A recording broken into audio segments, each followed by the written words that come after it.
The new South African 100 Rand note has a Xitsonga translation of Reserve Bank as Bangikulu, while the old one had Banginkulu. This has led to concerns, even as the Pan-South African Language Board explained that the extra N was incorrect on the old notes because N is only used when referring to a person, not an institution. Let's get some clarity on this. I'm joined by leading academic and Xitsonga speaker, Professor Tinyiko Maluleke. Thanks so much for your time on SABC News this evening. So many have raised concerns over the spelling on that 100 Rand note, saying it is incorrect. What's your view?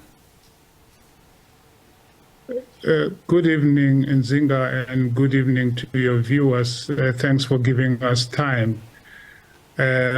I indeed agree with those who say that the change is wrong and mistaken. I have listened to all the arguments that are being furnished by PenSALB and everyone who represents them. They tend to want to narrowly speak about noun classes as if we have just discovered noun classes now, as if Xitsonga is the only language, African language with noun classes. It's not merely the question of N in this case, but there are many other nouns, so-called compound or complex nouns, where we do use N, even if they between things human and things non-human is not entirely African, because a bank is so invasive, especially a big bank that stands in the middle of all banks and in the middle of society.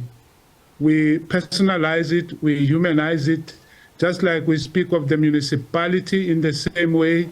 That's like we speak about we used to speak about railways in the same way in isiZulu. Uloliwe umuntu, masipala kimuntu.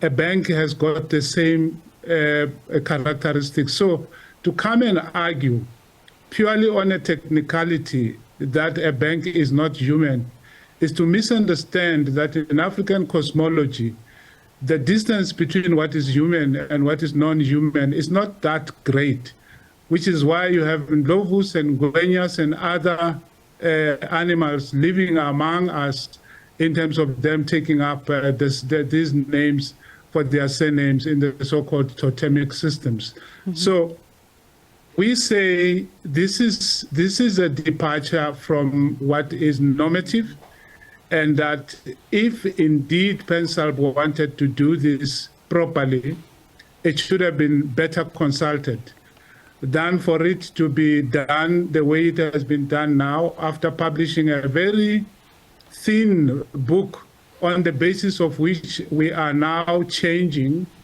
the way people speak and the way people write. You're talking about nearly 10% of the South African population. And there has not been much consultation about this change, which is why we say, please, let's revert to what we are used to, which is Banginkulu.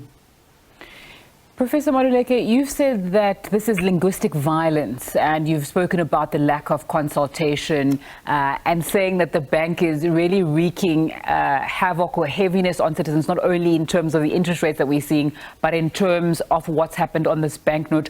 What would you like to see happen going forward? And do you want these notes changed now? And what kind of consultation would you like to see? You see, the violence of which I speak is not imagined. We know it, we have felt it, we continue to feel it as Africans. I mean, look at Kyalami and how it is spelled. We have become acclimatized to it, but it is wrong. We know that KY is a mistake. It was done to suit certain tongues and certain tastes and certain preferences.